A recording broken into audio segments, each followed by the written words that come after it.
ചുരുക്കത്തിൽ ഈ പ്രതിസന്ധികളൊക്കെ ഉണ്ടായി, നിക്കപ്പൊറുതിയില്ലാതെ വന്നപ്പോൾ അള്ളാഹിന്റെ ഹബീബ് അനുയായികളോട് പറഞ്ഞു, നിങ്ങൾ ഹബിശീനയിലേക്ക് പോകുക, എത്യോപ്യയിലേക്ക് പോകുക. അവിടെ നീതിമാനായ ഒരു ഭരണാധികാരിയുണ്ട്, അദ്ദേഹത്തിന്റെ അടുത്ത് ആരും ആക്രമിക്കപ്പെടുകയില്ല. ആ നിർദ്ദേശം മാനിച്ച് ഹിജറയുടെ നുബുവത്തിന്റെ 5-ാം കൊല്ലം 10 പുരുഷന്മാരും 4 സ്ത്രീകളും അടങ്ങുന്ന ഒരു സംഘം അതാ ജിദ്ദ വരെ പലരും കാൽനടയായും ഒട്ടകപ്പുറത്തായും യാത്ര ചെയ്ത് അവിടെ നിന്ന് കിട്ടിയ ഒരു തോണിയിൽ കയറി അവർ എത്യോപ്യയിലേക്ക് നാടുവിടുകയാണ്. ആ കൂട്ടത്തിൽ ആരൊക്കെ ഉണ്ട് നിങ്ങൾക്കറിയോ? പുന്നാര നബി തങ്ങളുടെ മകളായ ബീവി റുഖയ്യ റളിയല്ലാഹു തആല അൻഹ അതാ ദീനിന്റെ സംരക്ഷണത്തിന് വേണ്ടി നാട് വിട്ടുപോകുകയാണ്. അവിടുത്തെ പ്രിയപ്പെട്ട ഭർത്താവ് ഉസ്മാൻ ഇബ്നു അഫ്ഫാൻ റളിയല്ലാഹു അൻഹു ഈ സംഘത്തിലുണ്ട്. ഉസ്മാൻ ഇബ്നു മൽഊൻ റളിയല്ലാഹു അൻഹു ഉണ്ട്. പിന്നീട് മുത്തുനബിയുടെ പ്രിയതമയായി മാറിയ ഉമ്മു സലമ റളിയല്ലാഹു അൻഹാ, അവരൊക്കെ ഈ യാത്രയിലുണ്ട്. അങ്ങനെ 10 പുരുഷന്മാരും 4 സ്ത്രീകളും എത്യോപ്യയിലേക്ക് ഹിജ്റ നുബുവത്തിന്റെ 5-ാമത്തെ വർഷം റജബ് മാസത്തിലാണ് ഈ പലായനം നടക്കുന്നത്. 3 മാസം അവരവിടെ താമസിച്ചപ്പോ ഇവിടുന്ന് ഒരു കിംവദന്തി എന്നു, മക്കക്കാരൊക്കെ മുസ്ലിം ആയിട്ടുണ്ട്. അത് തെറ്റിദ്ധരിച്ച് അവർ തിരിച്ചു പോന്നു പല ആളുകളും. പക്ഷെ ഇവിടെ എത്തി നോക്കുമ്പോ നേരത്തെ ഉള്ളതിനേക്കാൾ അക്രമം വർദ്ധിച്ചിരിക്കുകയാണ്. അതുകൊണ്ട് തന്നെ 2ാമത് ഒരു ഹിജ്റ കൂടി വലിയൊരു സംഘം ഇവിടുന്ന് പോയി. അതിന് നേതൃത്വം കൊടുത്തത് മഹാനായ അലി റളിയല്ലാഹു അൻഹുവിന്റെ ഇക്കാക്ക ജഅഫർ ഇബ്നു അബീ ത്വാലിബ് റളിയല്ലാഹു അൻഹുവിന്റെ നേതൃത്വത്തിലാണ്. അന്ന് 83 പുരുഷന്മാരും 18 സ്ത്രീകളുമാണ് എത്യോപ്യയിലേക്ക് പലായനം ചെയ്തത്. നിങ്ങൾ ആലോചിച്ചു നോക്കൂ, മുസ്ലിം സമുദായം അതിന്റെ പ്രാരംഭഘട്ടത്തിൽ അനുഭവിച്ച ത്യാഗവും ബുദ്ധിമുട്ടും എത്രയായിരുന്നു. മുസ്ലിമായി ജീവിക്കാൻ കഴിയാഞ്ഞിട്ട് മക്ക വിട്ട് നാട് വിട്ട് പോകുകയാണ്, കടൽ കടന്നാണ് പോകുന്നത്. അങ്ങനെ എത്യോപ്യയിൽ അവർ സമാധാനത്തോടെ കഴിഞ്ഞപ്പോഴും ഖുറൈശികൾ വെറുതെ വിട്ടില്ല. അവർ നജ്ജാശി രാജാവിന്റെ അടുത്തേക്ക് 2 ദൂതന്മാരെ പറഞ്ഞയച്ചു. ഒന്ന് അംർ ഇബ്നുൽ ആസ് റളിയല്ലാഹു അൻഹു, അദ്ദേഹം അന്ന് ശത്രുക്കളുടെ പക്ഷത്താണ്. അതുപോലെ അബ്ദുല്ലാഹ് ഇബ്നു അബീ റബീഅ, ഇവർ 2 പേരും അവിടെ ചെന്ന് ഇവരെ കുറിച്ച് ഒരുപാട് തെറ്റിദ്ധാരണകളൊക്കെ ഉണ്ടാക്കിയെങ്കിലും രാജാവ് 2 കൂട്ടരെയും വിളിപ്പിച്ച് വിശകലനം നടത്തിയപ്പോൾ മഹാനായ ജഅഫർ ഇബ്നു അബീ ത്വാലിബ് റളിയല്ലാഹു അൻഹു കാര്യങ്ങളെല്ലാം നല്ല രീതിയിൽ അവതരിപ്പിക്കുകയും സൂറത്ത് മറിയമിന്റെ നല്ലൊരു ഭാഗം ഓതി കേൾപ്പിക്കുകയും ചെയ്തപ്പോൾ രാജാവ് പറയുന്നു, ഇന്ന ഹാദാ വല്ലദീ ജാഅ ബിഹി ഈസാ, ഈ ജഅഫർ ഇബ്നു അബീ ത്വാലിബ് ഇവിടെ ഓതി കേൾപ്പിച്ചതും ഈസാ നബി അലൈഹിസ്സലാം ഇവിടെ പഠിപ്പിച്ചതും ലയഖ്റുജു മിൻ മിസ്കാത്തിൻ വാഹിദ, അത് ഒരേ സ്രോതസ്സിൽ നിന്ന് വന്ന കാര്യങ്ങളായിട്ടാണ് എനിക്ക് അനുഭവപ്പെടുന്നത്. അതുകൊണ്ട് ഇന്തലിഖാ ഫലാ വല്ലാഹി ലാ ഉസ്ലിമുഹും ഇലൈക്കുമാ, നിങ്ങൾ 2 പേരും വേഗം വിട്ടോളൂ, ഒരിക്കലും ഇവരെ നിങ്ങൾക്ക് മടക്കിത്തരില്ല, തിരിച്ചു തരില്ല. അങ്ങനെ അവർ നിരാശരായി മടങ്ങിപ്പോരേണ്ടി വന്നു. അവിടെ താമസിച്ച മുസ്ലിമീങ്ങൾ സമാധാനത്തോടെ അള്ളാഹുവിനെ ആരാധിച്ചുകൊണ്ട് ജീവിക്കാൻ അവർക്ക് കഴിഞ്ഞു. പക്ഷേ മക്കയിൽ അപ്പോഴും സത്യവിശ്വാസികളെ കഠിനമായി ദ്രോഹിക്കാൻ തന്നെ ഇവിടെ ഉള്ള ആളുകൾ പരിശ്രമിച്ചു. ആ ദ്രോഹത്തിന്റെ ഭാഗമായി ഒരുപാട് പ്രതിസന്ധി അവരഭിമുഖീകരിക്കേണ്ടി വന്നു. ആ പീഡനങ്ങൾ പിന്നീട് അള്ളാഹുവിന്റെ ഹബീബിലേക്കാണ് നീങ്ങുന്നത്. ഹിജ്റയുടെ നുബുവത്തിന്റെ 6ാമത്തെ വർഷം പ്രവാചകനെ പ്രകോപിപ്പിക്കാൻ തുടങ്ങി. കാരണം അനുയായികളൊക്കെ പല ഭാഗത്തേക്കും പോയപ്പോ പിന്നെ അവര് കുറഞ്ഞ ആളുകളല്ലേ ഉള്ളൂ എന്ന് കരുതി അവരെ വല്ലാതെ വേദനിപ്പിക്കാൻ തുടങ്ങി. മുത്തുനബി സല്ലല്ലാഹു അലൈഹി വസല്ലം തങ്ങളതാ സഫാ മർവയുടെ ഇടയിൽ നിൽക്കുന്ന സമയത്ത് അബൂജഹൽ ലഅനത്തുല്ലാഹി അലൈഹി മുത്തുനബിയുടെ ചാരത്ത് ചെന്നുകൊണ്ടതാ കേട്ടാൽ അറപ്പുളവാക്കുന്ന വിധത്തിൽ ഒരുപാട് അവിടത്തെ തെറി വിളിക്കുന്നു. അള്ളാന്റെ ഹബീബ് ആ തെറി വിളിക്കലിന് ഒരക്ഷരം പോലും പ്രതികരിക്കാതെ ക്ഷമാപൂർവ്വം അവിടെ നിന്നിങ്ങനെ കാതുകുത്തി നിൽക്കുകയാണ്. ഇത് കണ്ട ഒരു സ്ത്രീക്ക് വല്ലാത്ത വേദന തോന്നി. അൽ അമീനെ ഇത്രയും പച്ചക്ക് തെറി വിളിക്കുന്നു, അൽ അമീൻ ആണെങ്കിൽ അങ്ങോട്ടൊന്നും പ്രതികരിച്ചിട്ടില്ലല്ലോ. ആ പെണ്ണതാ ഓടിച്ചെന്നുകൊണ്ട് മുത്തുനബിയുടെ അളാപ്പയായ സയ്യിദുനാ ഹംസത്തുൽ ഖറാർ റളിയല്ലാഹു അൻഹു മഹാനവറുകളുടെ അടുത്ത് പറഞ്ഞു, ബഹുമാനപ്പെട്ടവർ വേട്ടയാടാൻ പോയതാ. തന്റെ കയ്യിൽ വലിയൊരു വില്ലുണ്ട്.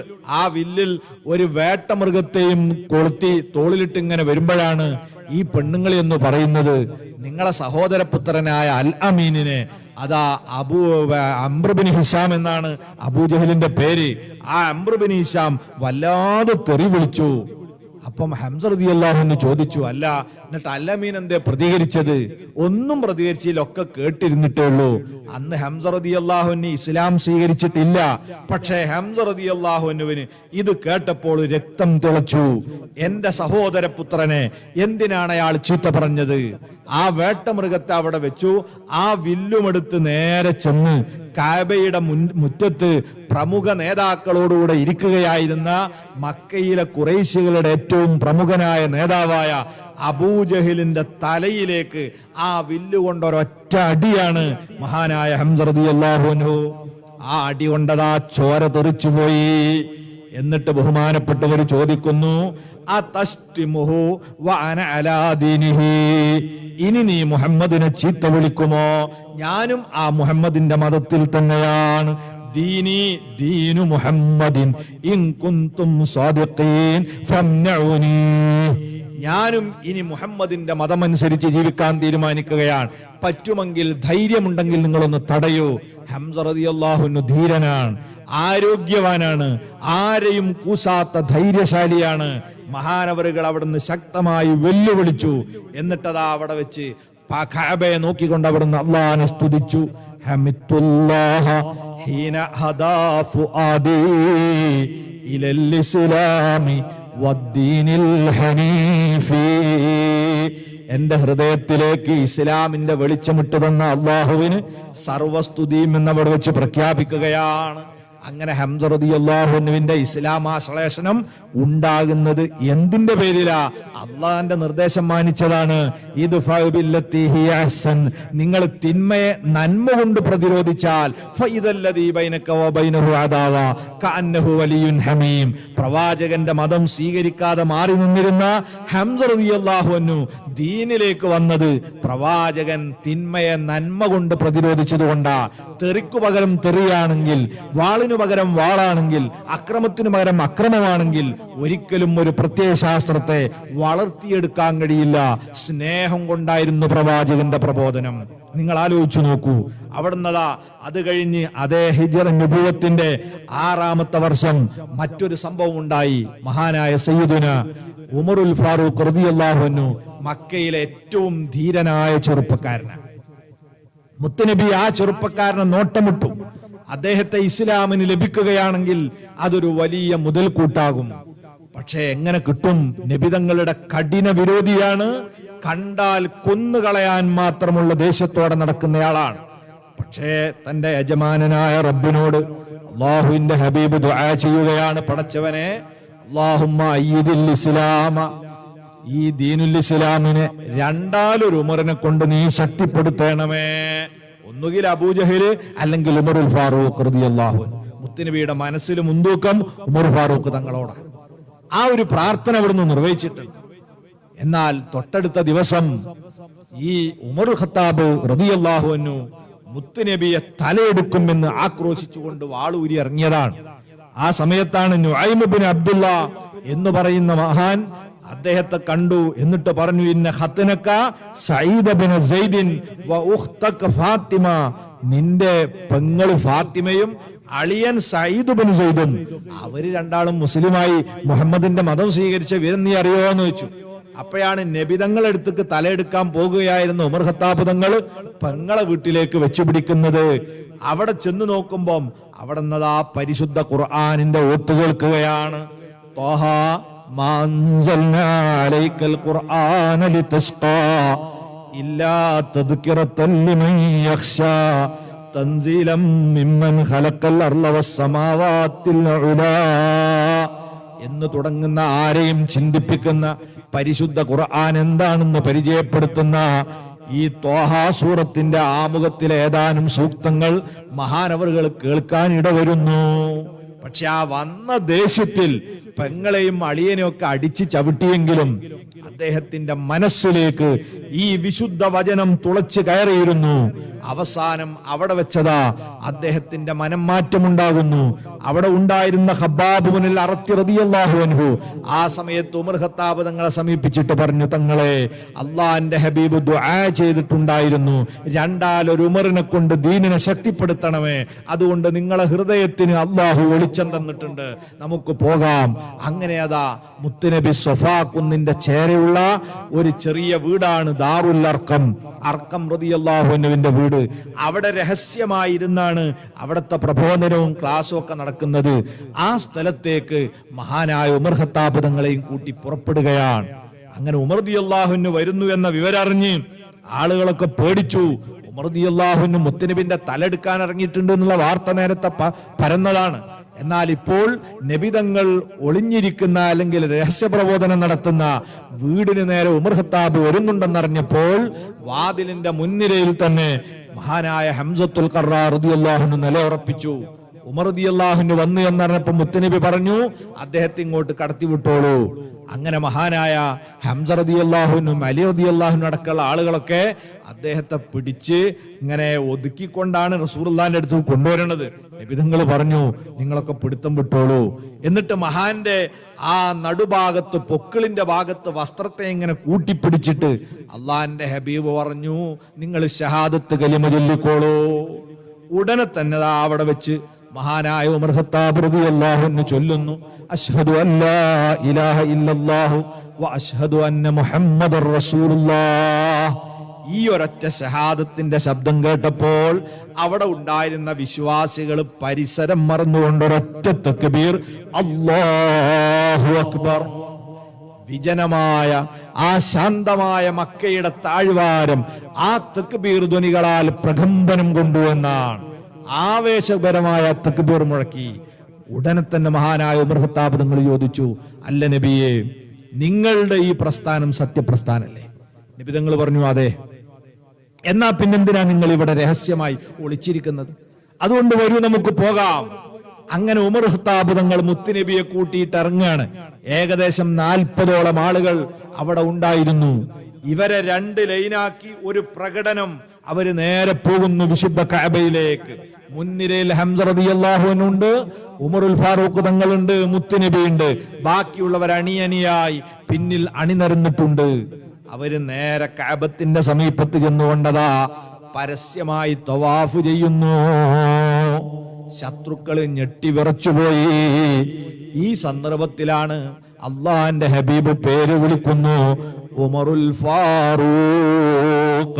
സത്യാസത്യങ്ങൾക്കിടയിൽ വേർതിരിവുണ്ടാക്കിയ, നന്മയും തിന്മയും ധർമ്മവും അധർമ്മവും വ്യവഛേദിച്ചു കാണിച്ച നേതാവാണ് സയ്യിദുനാ ഉമറുൽ ഫാറൂഖ് റളിയല്ലാഹു അൻഹു. ഇങ്ങനെ മഹാനായ മുത്തുനബിയുടെ ആ സൗമ്യഭാവത്തോടെയും സൽസ്വഭാവത്തോടെയും തിന്മയെ നന്മ കൊണ്ട് പ്രതിരോധിക്കുന്ന പ്രബോധന ശൈലിയും കാരണം എതിരാളികൾ ഓരോരുത്തരായി ഇസ്ലാം മതത്തിലേക്ക് കടന്നു വരാൻ തുടങ്ങി. ഇതോടെ ശത്രുക്കൾ അവരാകെ അവരുടെ നിലമറന്നു. അവര് ചിന്തിച്ചു, ഈ നിലക്ക് പോയാൽ ഇനി നമ്മളെ പിടുത്തം വിട്ടുപോകും. അതുകൊണ്ട് നമ്മൾ ഇനി ആ മതത്തിലേക്ക് ആളുകൾ ചേരാതിരിക്കണമെങ്കിൽ കർശനമായ എന്തെങ്കിലും നടപടി സ്വീകരിക്കണം. ആ നടപടിയുടെ ഭാഗമായി അവര് ആലോചിച്ചു. എന്താണ് അവർ ആലോചിച്ചത്? നമുക്കൊരു കാര്യം ചെയ്യാം, ഉപരോധം ഏർപ്പെടുത്തുക. മുഹമ്മദിനെ വിട്ടുതരാൻ ആവശ്യപ്പെടുക മുഹമ്മദിന്റെ കുടുംബത്തോട്. എന്നിട്ട് നമ്മൾ കൊന്നുകളയും. അതിനവർ വിട്ടുതരുന്നില്ലെങ്കിൽ നമ്മളൊരു കരാറാണ്. എന്താണ്? ഒരു പ്രഖ്യാപനം, ഊരുവിലക്ക്. ആ ഊരുവിലക്കിലുള്ള എന്തൊക്കെ കാര്യങ്ങൾ? അല്ലാ യുനാക്കിഹുഹും, പ്രവാചക കുടുംബവുമായി ഒരൊറ്റ ആളും ഇനി വിവാഹബന്ധം നടത്താൻ പാടില്ല. വലാ യുബായിഉഹും, അവരുമായി ഒരു തരത്തിലുള്ള ഇടപാടുകൾ നടത്തരുത്. വലാ യുജാലിസും, അവരോട് കൂടിപ്പെരുമാറരുത്. വലാ യുസ്വാലിഹുഹും, അവരുമായി സന്ധിയിലേർപ്പെടരുത്. ഏതുവരെ? ഹത്താ യുസ്ലിമു റസൂലല്ലാഹി ലിൽ ഖത്ൽ, മുത്തുനബിയെ കൊല്ലാൻ വിട്ടുകൊടുക്കുന്നത് വരെ. ആ പ്രഖ്യാപനം എഴുതി പരിശുദ്ധ കഅബയുടെ ഉള്ളിൽ തൂക്കിയിടുകയാണ്. ഈ ഉപരോധം ബനൂ ഹാശിമിനും ബനുൽ മുത്തലിബിനുമെതിരെയാണ്. പ്രവാചകന്റെ ഏറ്റവും അടുത്ത കുടുംബമാണ് ബനൂ ഹാശിം, ബനു മുത്തലിബ്. അവർക്കെതിരെയാണ്. എന്നാൽ ആ കുടുംബത്തിൽ നിന്ന് അബൂലഹബിനെ ഉപരോധത്തിൽ നിന്നും മാറ്റി. കാരണം അബൂലഹബ് അവരുടെ പക്ഷത്താണ്. ഖദീജ ബീവി റളിയല്ലാഹു അൻഹ ഈ ഉപരോധത്തിന്റെ പരിധിയിൽ വരില്ലായിരുന്നു. പക്ഷേ ബീവി പറഞ്ഞു, ഞാൻ മുത്തുനബിയോടൊപ്പം തന്നെ നിൽക്കുകയാണ്. ശഅബ് അബീ ത്വാലിബ് എന്ന് പറയുന്ന ഇന്ന് പ്രവാചകരുടെ വീടുള്ള ആ പരിസരത്താണ് ഇവരുടെ ഉപരോധത്തിലായി ഇവർ കഴിയുന്നത്. ആ പ്രയാസം സഹിച്ച് കൂടെ നിന്നോളാം എന്ന് പറഞ്ഞ് ഖദീജ റളിയല്ലാഹു അൻഹ മുത്തുനബിയോടൊപ്പം തന്നെ പട്ടിണി കിടക്കാൻ തയ്യാറായി. ഈ ഉപരോധത്തിന്റെ ഭാഗമായി ഒരു ഭക്ഷ്യവസ്തുവും ഇവർക്ക് വിൽക്കാൻ പാടില്ല, ഒരു ഭക്ഷണവും അവർക്ക് കൊടുക്കാൻ പാടില്ല. കർശനമായ ഉപരോധം തുടങ്ങുകയാണ്.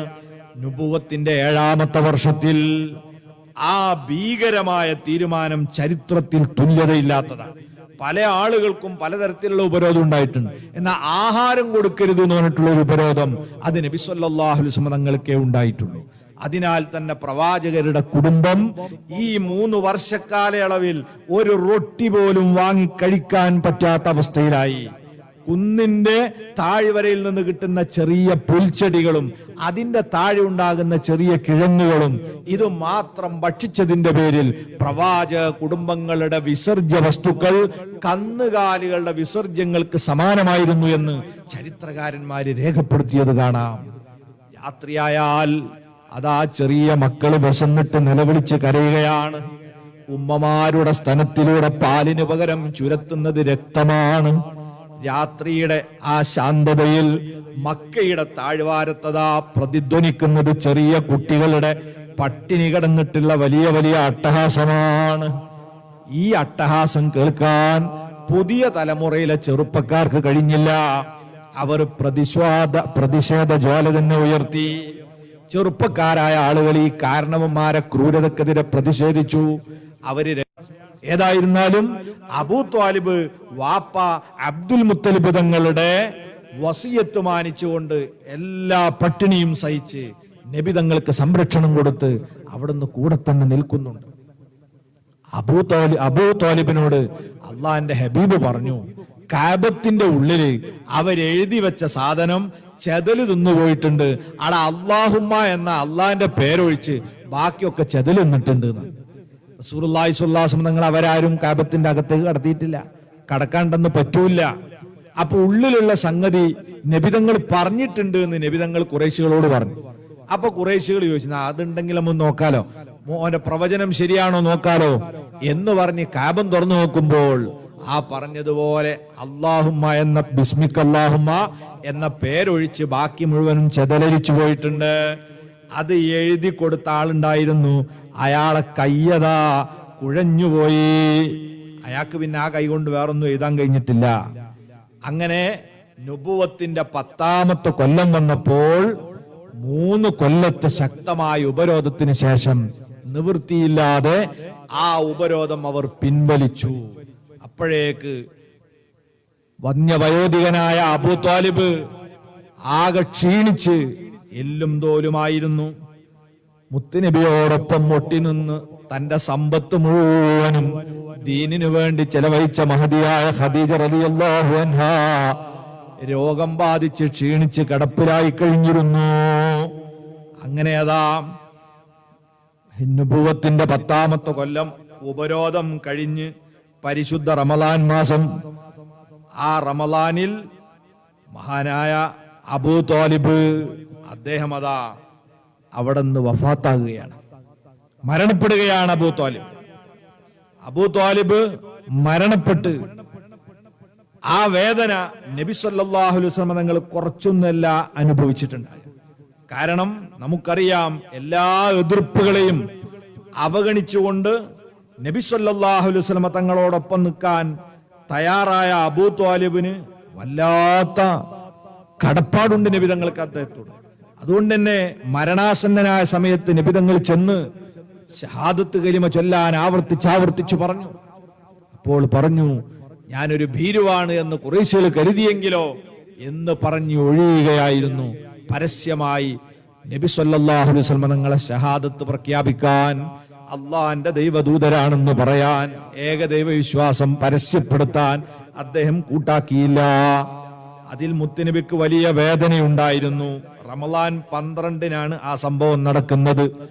ആ വേദനയിൽ മുത്തുനബി കഴിയുമ്പോഴാണ് തൊട്ടടുത്ത ദിവസം റമളാൻ 15 അന്ന് ഇന്നുവരെ തന്റെ കൂടെ നിഴൽ പോലെ പിന്തുടർന്ന് ഒരുപാട് സമ്പത്തിന്റെ ഉടമയായിരുന്ന എല്ലാം തന്റെ കയ്യിലേക്ക് ഏൽപ്പിച്ച് എല്ലാ അർത്ഥത്തിലും പിന്തുണ പ്രഖ്യാപിച്ച തന്റെ പ്രിയതമ ബീബി ഖദീജ റളിയല്ലാഹു അൻഹാ അവിടുന്ന് വഫാത്താകുന്നത് 3 ദിവസം കഴിഞ്ഞ് റമളാൻ 15-നാണ്. നുബുവത്തിന്റെ 10-ാമത്തെ കൊല്ലം. റസൂലുള്ളാഹിക്ക് ജീവിതത്തിൽ സഹിക്കാൻ പറ്റാത്ത 2 മരണങ്ങളായിരുന്നു അത്. അതുകൊണ്ട് തന്നെ ചരിത്രകാരന്മാർ ഈ വർഷത്തെ ആമുൽ ഹുസ്ൻ, ദുഃഖവർഷം എന്നാണ് രേഖപ്പെടുത്തി വെച്ചിട്ടുള്ളത്. ഇത് സങ്കടത്തിന്റെ കൊല്ലമാണ്. പ്രവാചകരെ സംബന്ധിച്ചിടത്തോളം സഹിക്കാനാകാത്ത വലിയ സങ്കടത്തിന്റെ വർഷമാണ്. അബൂ ത്വാലിബ് ഒരുപാട് ത്യാഗം സഹിച്ചത് വല്യുപ്പയുടെ വാപ്പയുടെ ആ വസിയത്ത് മാനിച്ച്. അൽ അമീന് എന്ത് പ്രതിസന്ധി ഉണ്ടായാലും കൂടെ നിൽക്കണമെന്ന് വാപ്പ പറഞ്ഞിട്ടുണ്ട്. അത് മാനിച്ചുകൊണ്ടാണ് കൂടെ നിന്നത്.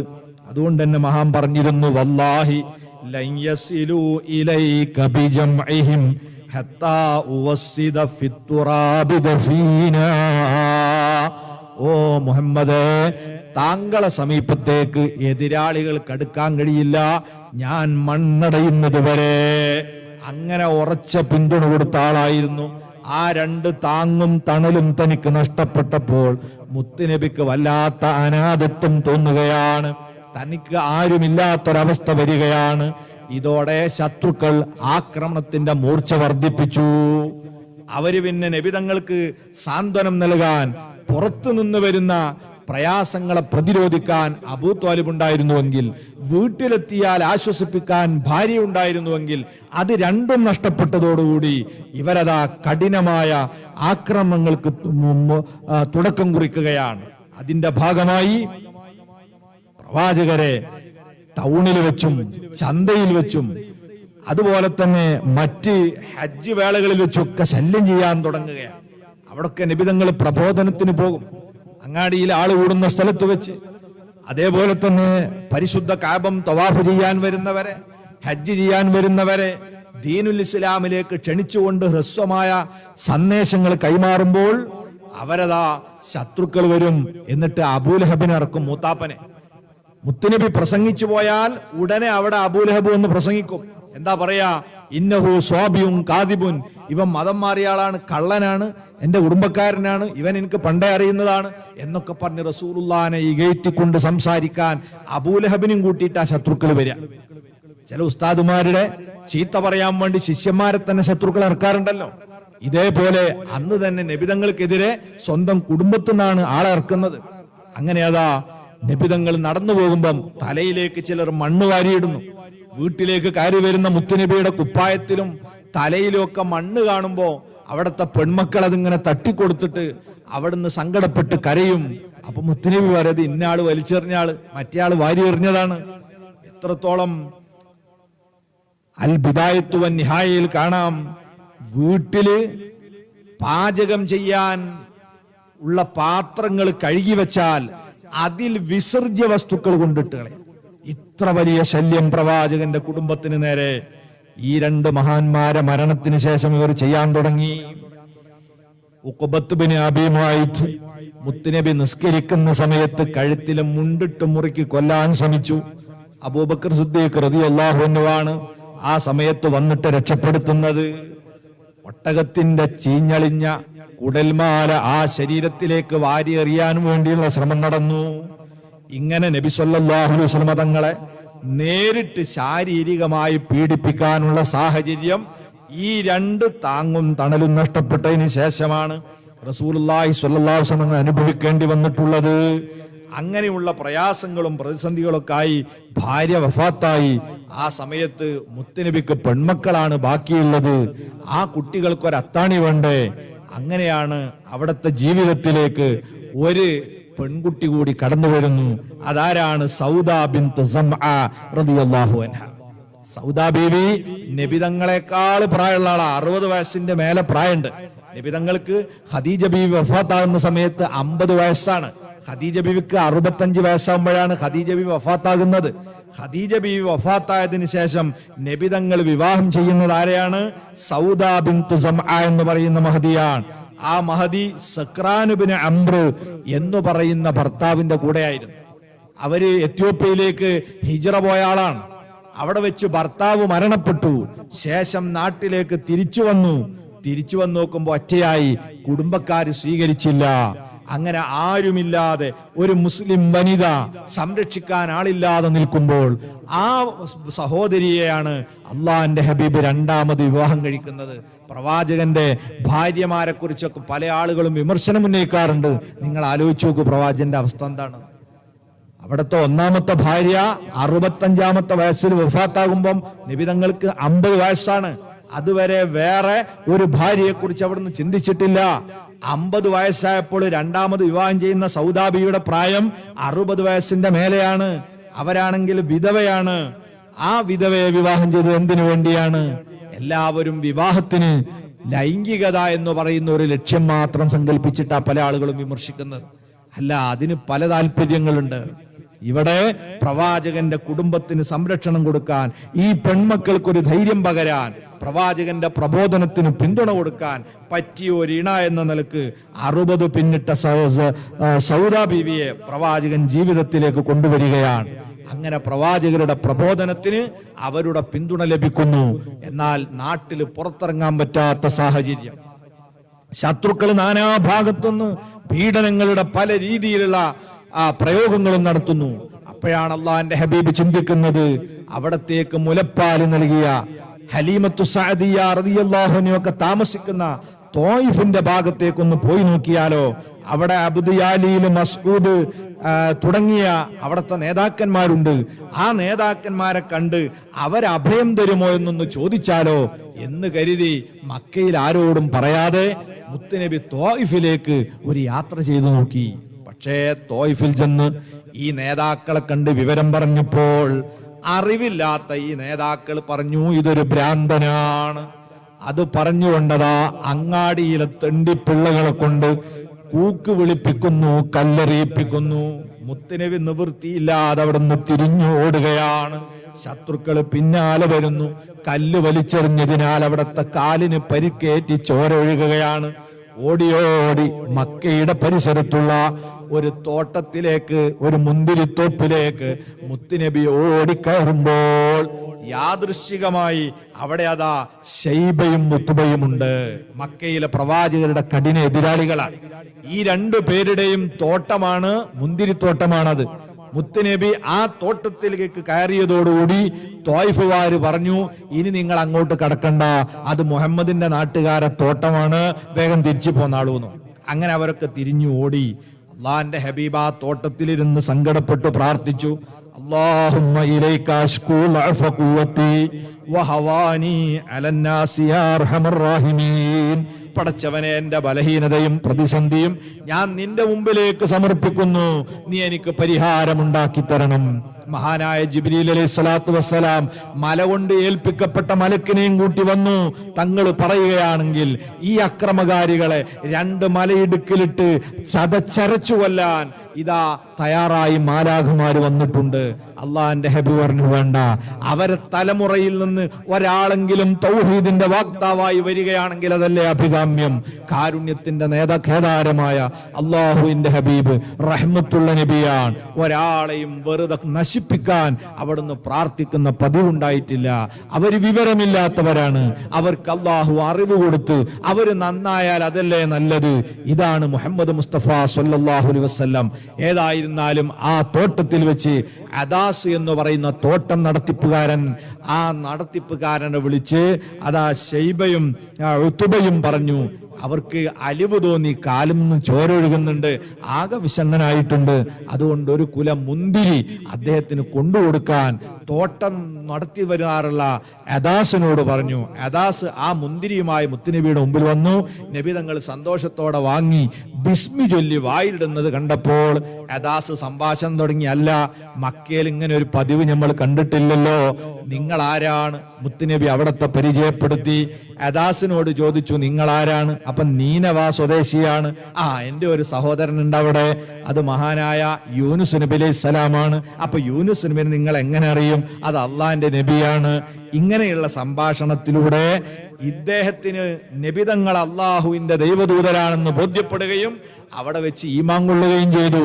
ഇത് ശൈബയെയും അതുപോലെ തന്നെ ഉത്ബയൊക്കെ പ്രകോപിപ്പിച്ചു.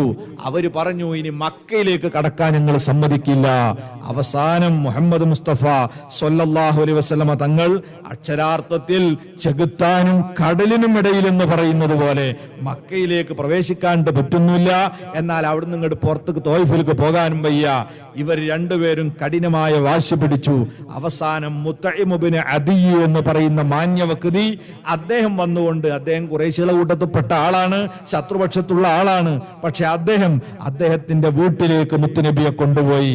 പിറ്റേ ദിവസം സുബഹിക്ക് മുത്തഇമും മക്കളും ഊരിപ്പിടിച്ച വാളുമായി അതാ കാബത്തിന്റെ അടുക്കലേക്ക് മുത്തുനബിയെ കൊണ്ടുവന്ന് അവിടുന്ന് പരസ്യമായി പറഞ്ഞു, അൽ അമീനിന് ഞാൻ അഭയം കൊടുത്തിരിക്കുന്നു. നാട്ടു നടപ്പനുസരിച്ച് അതെല്ലാവരും അംഗീകരിക്കേണ്ടി വന്നു. അങ്ങനെ വീണ്ടും മക്കയിലേക്ക് തിരിച്ചു വരികയാണ്. ഇനി പ്രവാചകരെ ആശ്വസിപ്പിക്കാനും സാന്ത്വനപ്പെടുത്താനും ആരുമില്ല. ഇവിടെ അതാ പ്രിയപ്പെട്ട ഭാര്യ അവിടുന്ന് വഫാത്തായി പോയി. മഹാനായ അബൂ താലിബ് അവിടുന്ന് മരണപ്പെട്ടു പോയി. തോയിഫിലേക്ക് അഭയം തേടിപ്പോയപ്പോൾ അവിടുന്ന് തിക്ത അനുഭവമാണ് ഉണ്ടായത്. ഇനി അല്ലാഹു സുബ്ഹാനഹു വ തആല തന്നെ നേരിട്ട് ആശ്വാസം പകരേണ്ട, സാന്ത്വനം നൽകേണ്ട സാഹചര്യമാണ് വരാൻ പോകുന്നത്.